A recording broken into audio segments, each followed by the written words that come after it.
Hello students, तो आज हम लोग बात करेंगे मैथमेटिक्स फोर्थ में जो मैथमेटिक्स फोर्थ का यूनिट फिफ्थ का जो लास्ट टॉपिक है that is statistical quality control. Statistical quality control में बेसिकली आपके 4-5 पैरामीटर होते हैं, उन्हीं के बारे में हमें पढ़ना होता है, जिसमें कि हमें बेसिक 5 पैरामीटर मेन इंपॉर्टेंट है। X bar chart, R chart, P chart, NP chart और सी चार्ट। तो आज के जो हमारे लेक्चर में हम लोग बात करेंगे कि स्टैटिस्टिकल क्वालिटी कंट्रोल क्या होता है, जस्ट जनरल इंट्रोडक्शन। उसके बाद इसका एक्स बार चार्ट और आर चार्ट कैसे बनता है, और नेक्स्ट जो लास्ट लेक्चर होगा, नेक्स्ट कमिंग लेक्चर, उसमें हम बात करेंगे पी चार्ट, एनपी चार्ट और सी चार्ट के बारे में। तो आज की वीडियो और नेक्स्ट वीडियो में मिला करके आपकी 5वीं यूनिट कंप्लीट हो जाएगी। तो आज के लेक्चर के बाद एक लास्ट लेक्चर और बचेगा जो इसी का आधा पार्ट होगा आपका। ठीक है, तो आज हम लोग स्टार्ट करते हैं स्टैटिस्टिकल क्वालिटी कंट्रोल। पहले मैं बता दूं, मैकेनिकल स्टूडेंट के लिए बहुत इंपॉर्टेंट चीज़ है ये। अगर आप आगे थर्ड ईयर फाइनल ईयर में जाएंगे तो आपको एक ऑब्जेक्टिव इलेक्टिव पेपर होता है ऑपरेशनल रिसर्च, जो कि इंडस्ट्रियल इंजीनियरिंग में ज़्यादा यूज़ होता है। उसमें आपको पढ़ा जाता है एक्चुअली जब कोई प्रोडक्शन की कंपनी होती है तो कोई भी चीज़ वो प्रोड्यूस कर रही होती है, उसके मशीन पे उसका प्रोडक्शन होता है, कोई भी ऑब्जेक्ट आपका टूल बन रहा है, कुछ भी बन रहा है, तो उस टूल के क्वालिटी के बारे में बात करनी होती है। उसी के लिए स्टैटिस्टिकल क्वालिटी कंट्रोल नाम का एक स्टैटिस्टिकल टूल बनाया गया।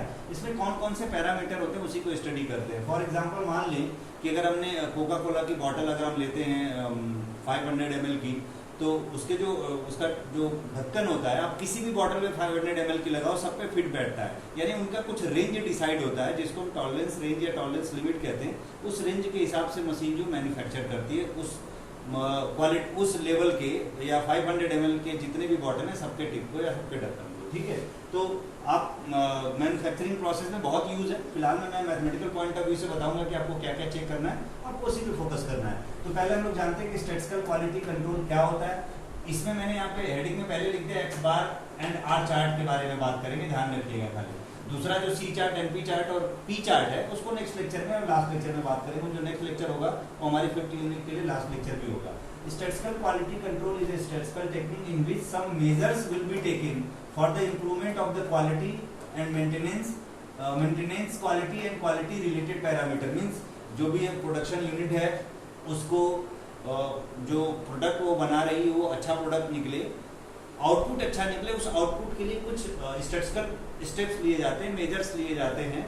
उसी को हम स्टैटिस्टिकल क्वालिटी कंट्रोल के अंदर पढ़ते हैं। ज़्यादा डिटेल्स में उधर हम नहीं जाएंगे, जब आप OR पढ़ेंगे तो उसको अच्छे से पढ़ लेंगे। यहाँ पर हमें मैथमेटिकल पॉइंट ऑफ व्यू से कुछ न्यूमेरिकल लेंगे और हम लोग एक्स बार चार्ट और आर चार्ट को ड्रॉ कैसे करते हैं उसको देखेंगे। बहुत इंपॉर्टेंट है, अक्सर न्यूमेरिकल इस पर जरूर आता है।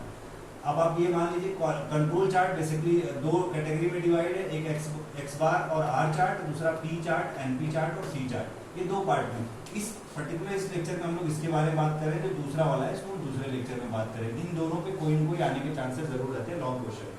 ठीक है, अब X bar and R chart में क्या होता है, this chart is used for testing the control process where X bar chart shows the variation in mean. ये मीन के एक्स बार मतलब मीन के वेरिएशन को शो करता है, and R chart shows the variation in sample की जो size है या सैंपल का जो लेंथ है या जो भी सैंपल का हमारा एक रेंज होगा।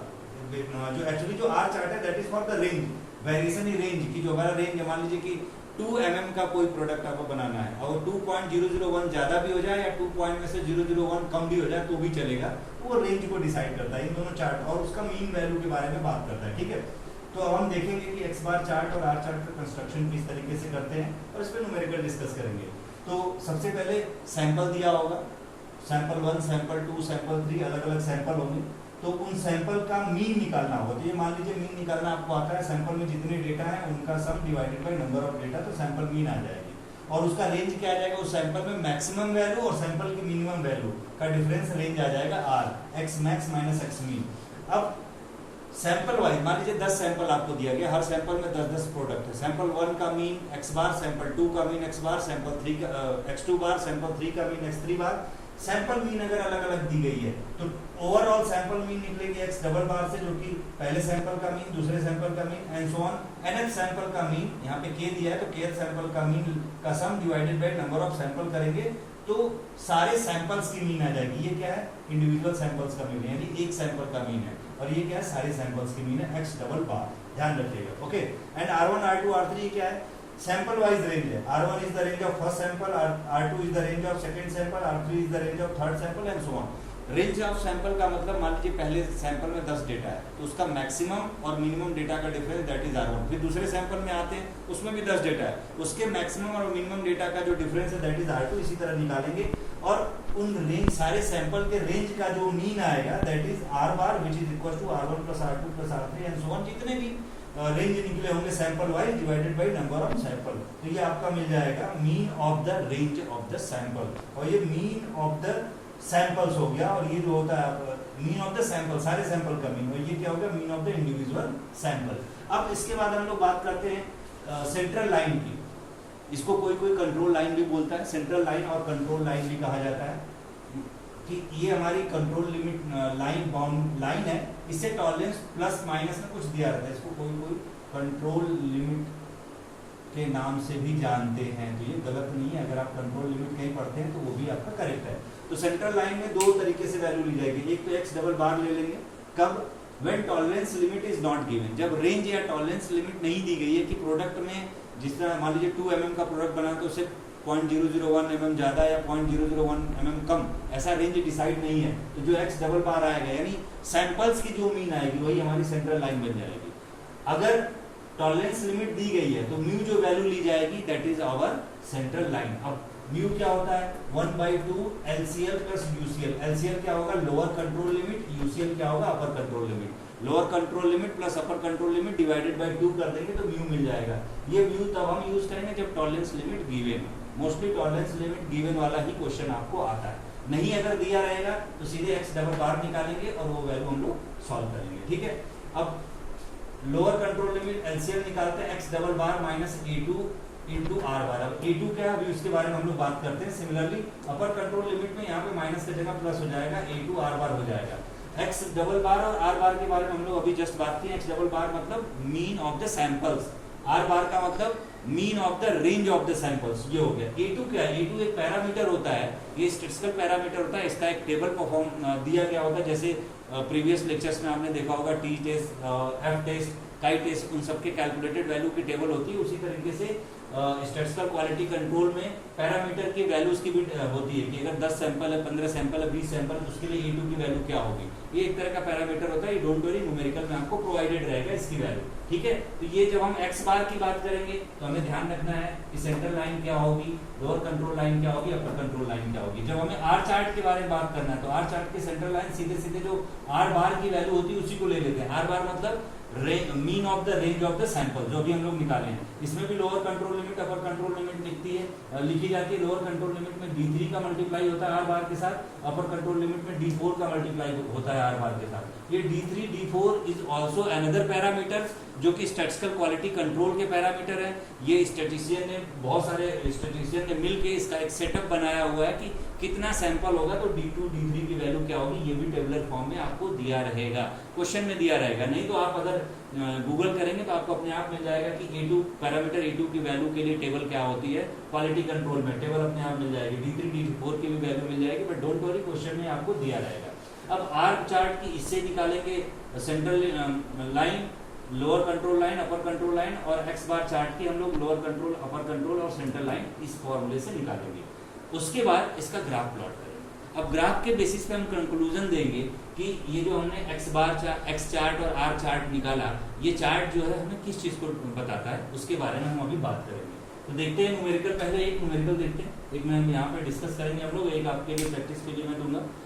न्यूमेरिकल में क्या दिया गया, मैं ये पूरा पढ़ता नहीं, सीधे सीधे आपको बता देता हूँ।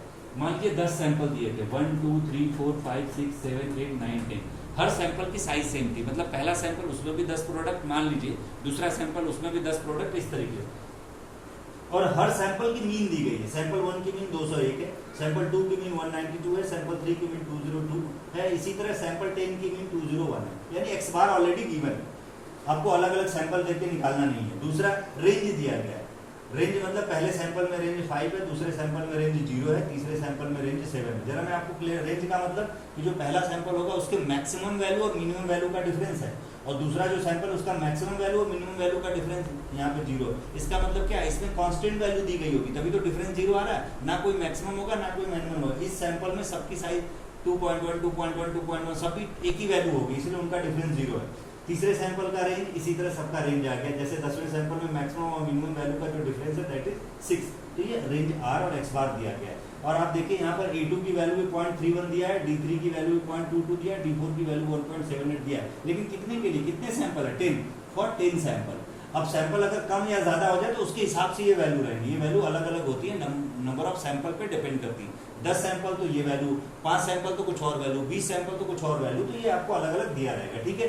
अब आपको साथ ही साथ इसमें लिखा हुआ है the specification limits are 200 ± 5 centimetre. इसका मतलब ये आपको टॉलरेंस लिमिट दे दिया, ठीक है। तो इसका सोल्यूशन करेंगे हम लोग। अब आप ध्यान रखिएगा, आपको नंबर ऑफ सैंपल साइज 10 दिया है, A2 भी मालूम है, D3 भी मालूम है, D4 भी मालूम है, टेबल में ऑलरेडी आपको मालूम रहेगा, वो क्वेश्चन में रहेगा। टॉलरेंस लिमिट इन्होंने दे दिया है 200 ± 5, 200 ± 5। अब आपको पहले ही बताया गया था कि सेंट्रल लाइन हम ढूंढते हैं X बार चार्ट के लिए। सेंट्रल लाइन क्या होती है? When tolerance limit is given then mu की वैल्यू यूज करते हैं, और जब टॉलरेंस लिमिट नहीं होती तो X बार निकालते हैं, X डबल बार निकालते हैं। X डबल बार कैसे निकलता है? इन सबका सम, क्योंकि ये मीन है, ये पहले के मीन, ये दूसरे के मीन, इन सबका सम करके डिवाइड बाय 10 कर देते हैं, X डबल बार आ जाता है। वो आगे हम लोग देखेंगे, बट हमें टॉलरेंस लिमिट मालूम है। तो म्यू की वैल्यू क्या होगी?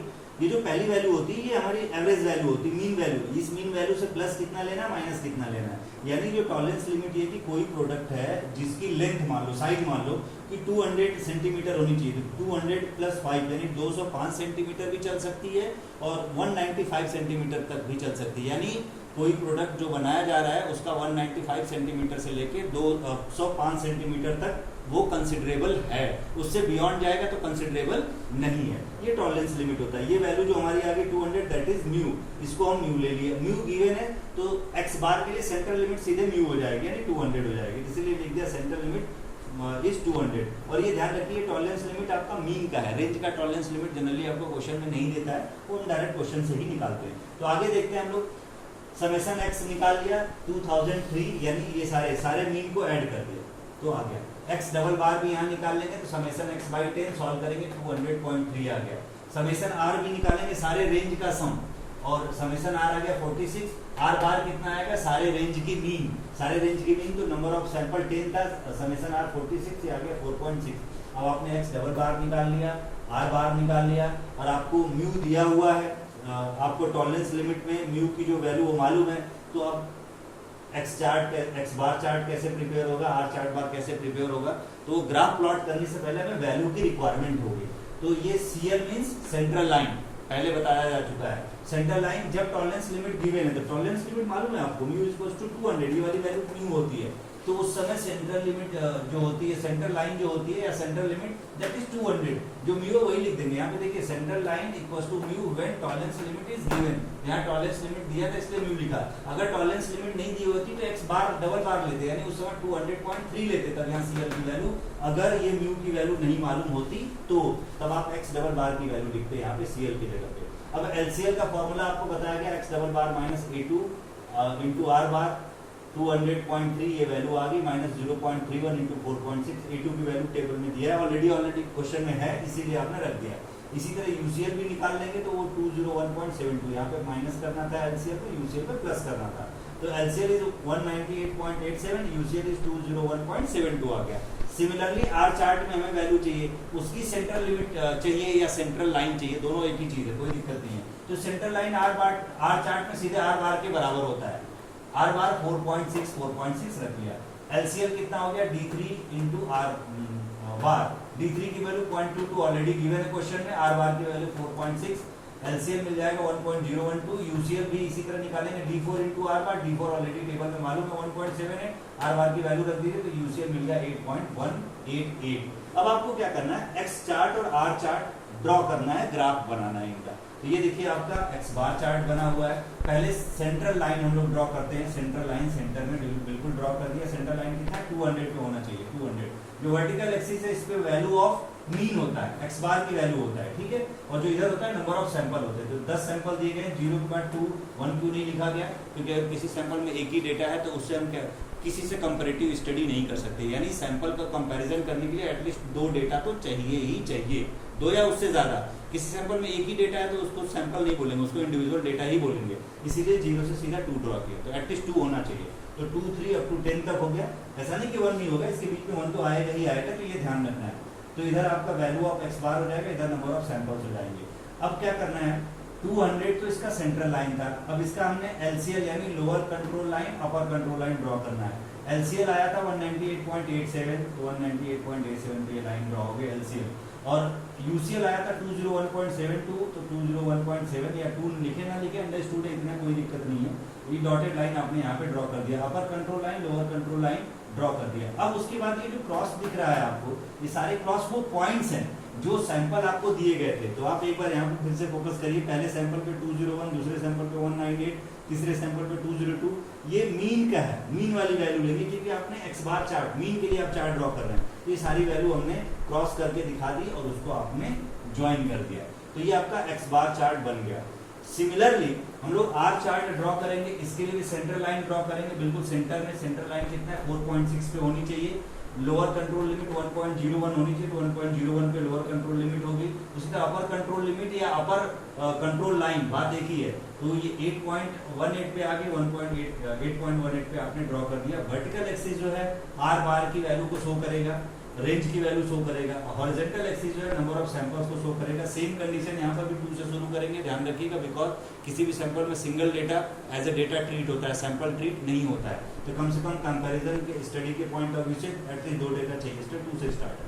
और ये सारे पॉइंट्स जो क्रॉस में दिख रहे हैं, आप देख सकते हैं जो टेबल में रेंज की वैल्यू 50733 ये दिया गया था, 2 पे 0 इसलिए 2 पे 0 कर दिया गया, 1 पे देखिए 5 था, 1 से स्टार्ट करते नहीं, हमेशा हम 2 से स्टार्ट करते हैं, ध्यान रखिएगा, मैं पहले ही बोल चुका हूँ, जब भी आप ये चार्ट प्रिपेयर करेंगे हमेशा 2 से ग्राफ को प्रिपेयर करेंगे। तो ये आपका ग्राफ बन गया आर चार्ट। अब आप इसको जरा ध्यान से देखें, एक इंपॉर्टेंट पॉइंट है जो मैंने लिखा कहीं नहीं, मैं बोल दे रहा हूँ, ओरली आप ध्यान रखना, जो चाहे एक्स बार चार्ट हो चाहे आर चार्ट हो, जो सेंट्रल लाइन ड्रॉ करेंगे ना वो हमेशा कंटिन्यूअस लाइन से ड्रॉ करेंगे, हमेशा कंटिन्यूअस लाइन से ड्रॉ होगी, लेकिन जो लोअर और अपर कंट्रोल लिमिट है या कंट्रोल लाइन है उसको डॉटेड दिखाएंगे। तो आप देख सकते हैं यहाँ पर भी lower control line upper control line dotted है, इसमें भी आर चार्ट में भी lower control line upper control line dotted है, लेकिन जो सेंट्रल लाइन है वो दोनों में क्या है, कंटिन्यूअस है। तो ये चीजें आप हमेशा ध्यान रखना, अगर आप डॉटेड नहीं बनाते हैं तो उस पर मार्क्स कट सकता है, वो बहुत जरूरी है। अब ये ग्राफ तो आपने बना दिया, X bar chart R chart, बिल्कुल।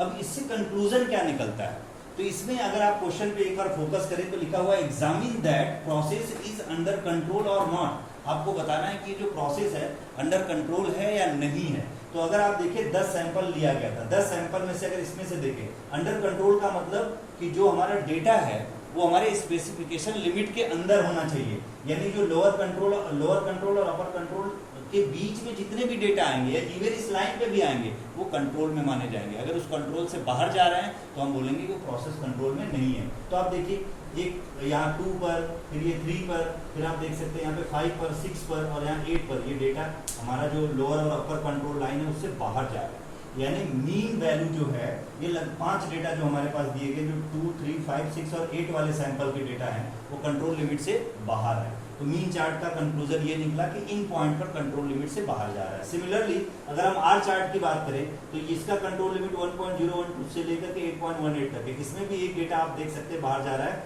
सैंपल नंबर 2 का डेटा बाहर जा रहा है। सैंपल नंबर 2 पे कितना डेटा दिया था, अगर ग्राफ देखें तो 0 दिया है, 0 कंट्रोल से बाहर जा रहा है। ओवरऑल आप क्या बोलेंगे कि प्रोसेस कंट्रोल पे है कि नहीं है, तो आप मीन के लिए बोलेंगे प्रोसेस कंट्रोल पे नहीं है, लेकिन आप आर के लिए बोलेंगे प्रोसेस कंट्रोल पर है, क्योंकि इसमें एक ही डेटा बाहर है। 10 सैंपल में से अगर एक सैंपल का डेटा खराब निकलता है तो लगभग आपका 95% के आसपास डेटा लगभग सही हो रहा है या 90% के आसपास, तो कंसिडरेबल, बट इसमें लगभग 50% डेटा बाहर चला गया, 50% डेटा ही खाली इसके अंदर आ रहा है। इस वजह से ये जो है मीन का अंडर कंट्रोल नहीं है, आउट ऑफ कंट्रोल है, बट आप आर का बोल सकते हैं कि प्रोसेस कंट्रोल में। ओवरऑल आंसर आपका होगा process is not in under control. क्यों? बिकॉज क्योंकि इसमें 5 के 5 डेटा बाहर चलेंगे। एक आध अगर दोनों में एक डेटा जा रहा है, 1-2 जा रहा है तो कोई प्रॉब्लम नहीं है, किसी एक पे भी ज्यादा डेटा जा रहा है तो हम इसको अंडर कंट्रोल नहीं बोलेंगे। तो ओवरऑल आंसर होगा कि your process is not under control. आपको ये लाइन लिखना जरूरी नहीं कि कंट्रोल है कि नहीं, आप खाली कंक्लूजन में पॉइंट लिख देंगे तो भी चलेगा। तो इस तरीके से हम लोग बात करते हैं स्टैटिस्टिकल क्वालिटी कंट्रोल में एक्स चार्ट और आर चार्ट से हम कैसे कंक्लूजन निकालते हैं और किस तरीके से ग्राफ प्लॉट करते हैं। सिमिलर क्वेश्चन एक मैं आपको दे रहा हूं जो आप इसी तरीके से सिंपल आप control line, upper control, lower control निकालेंगे, R chart, X bar chart draw करेंगे, उसमें इसी तरह से कंक्लूजन लिखेंगे तो आपकी प्रैक्टिस हो जाएगी। बहुत इंपॉर्टेंट है, इन दोनों में से एक्स बार और आर चार्ट या पी चार्ट, एनपी, सी चार्ट ये एक साथ आते हैं, इन दोनों में से अक्सर क्वेश्चन कोई ना कोई लॉन्ग क्वेश्चन में बनता है। तो नेक्स्ट लेक्चर जो हमारा वीडियो लेक्चर होगा उसमें हम इसके बारे में बात करेंगे, वो लास्ट लेक्चर भी होगा आपकी इस यूनिट के लिए। तो अभी एक न्यूमेरिकल देता हूँ, बिल्कुल एक्स बार और आर चार्ट में इसी तरह सॉल्व करना, देखिए कैसे करते हैं। तो स्टूडेंट ये आपको क्वेश्चन दे रहा हूँ मैं होमवर्क के तौर पे, इसमें 6 सैंपल है, ध्यान रखिएगा। 1 2 3 4 5 6 हर सैंपल का मीन दिया हुआ है। सैंपल 1 की मीन 12.8, इसी तरह 2 की 16.6 और 6 पे 13.2 है। उसका जो रेंज है, सैंपल 1 का रेंज 3, रेंज पता चल गया। मैक्सिमम मिनिमम वैल्यू का डिफरेंस सैंपल 1 के लिए, इसी तरह सैंपल 5, सैंपल 6 सबका दिया हुआ है। 6 डेटा आपके पास है। Check from the above data process is under control और नॉट। सेम चीज वही चेक करना है आपको, एक्स बार चार्ट और आर चार्ट बनाना है। जो lower control upper control limit से बाहर पॉइंट जाएंगे उनको आप लिखेंगे कि नंबर ऑफ दिस सैंपल के लिए ये पॉइंट बाहर जा रहा है, ये अंदर में। अगर अंदर आ रहा है तो that is your process control सारे पॉइंट, अगर नहीं आ रहे हैं तो नॉट कंट्रोल, ठीक है। कंडीशन A2 की वैल्यू 0.48, D3 की वैल्यू 0, D4 की वैल्यू 2.0। ये मैंने अपने से नहीं लिखा है, टेबल ऑलरेडी इन सारे पैरामीटर के हैं, उनमें से वैल्यू दी गई है। n = 6 sample. अब एक चीज देख सकते हैं, इस क्वेश्चन मैंने म्यू की वैल्यू नहीं दिया, यानी टॉलरेंस लिमिट नहीं है। जब टॉलरेंस लिमिट नहीं है तो central line x bar chart के लिए कैसे निकालेंगे, उसमें तो था कि म्यू की वैल्यू हम ले लेते थे, बट म्यू नहीं है। तो आपको याद होगा कि सेंट्रल लाइन निकालने के लिए एक्स बार चार्ट में आपको, फिर मैंने एक चीज और बताया था, वो यूज करना होता है एक्स डबल बार की वैल्यू। तो एक्स डबल बार कैसे निकलता है वो आप निकाल सकते हैं। एक्स डबल बार का मतलब हो जाएगा सीधे समेशन एक्स, ये जो एक्स बार दिया है और इसके नंबर ऑफ सैंपल कितने 6 है, ये जो वैल्यू आएगी आपका एक्स डबल बार आ जाएगी। यही हमारी सेंट्रल लाइन हो जाएगी एक्स बार चार्ट के लिए। ये आपका हिंट हो गया एक तरह से, तो प्लीज इसके बेसिस पे आप कर लीजिएगा। बाकी आर चार्ट के लिए जो सीधे सीधे होता है आपका कंट्रोल लाइन या सेंट्रल लाइन जो होता है, सीधे सीधे आर का मीन हो जाएगा। तो 3 3 5 ये सबका ऐड करके, और ये तो हो गया एक्स बार चार्ट के लिए। आर चार्ट के लिए आप क्या करेंगे, आर चार्ट के लिए जो सेंट्रल लाइन होगा सीधे सीधे एक्स आर बार के बराबर ही होता है। और आर बार कहाँ से आएगा, summation R divided by number of sample, ये दिया हुआ है। ऐड करके सॉल्व कर लेंगे, बाकी चीजें आपको क्वेश्चन में मालूम है। तो आज के लिए इतने ही स्टूडेंट। नेक्स्ट लेक्चर में हम लोग बात करेंगे पी चार्ट, एनपी चार्ट और सी चार्ट के बारे में। वो लास्ट लेक्चर होगा मेरा यूनिट 5 के अबाउट। और मेरे पॉइंट ऑफ व्यू से आपका लगभग पूरा सिलेबस फिनिश हो जाएगा। फिर रिवीजन पे देखते हैं कि हम लोग क्या डिस्कस करेंगे, बट नेक्स्ट लेक्चर में हम लोग बात करेंगे पी चार्ट, एनपी चार्ट और सी चार्ट के बारे में। आज के लिए इतना ही, थैंक यू सो मच।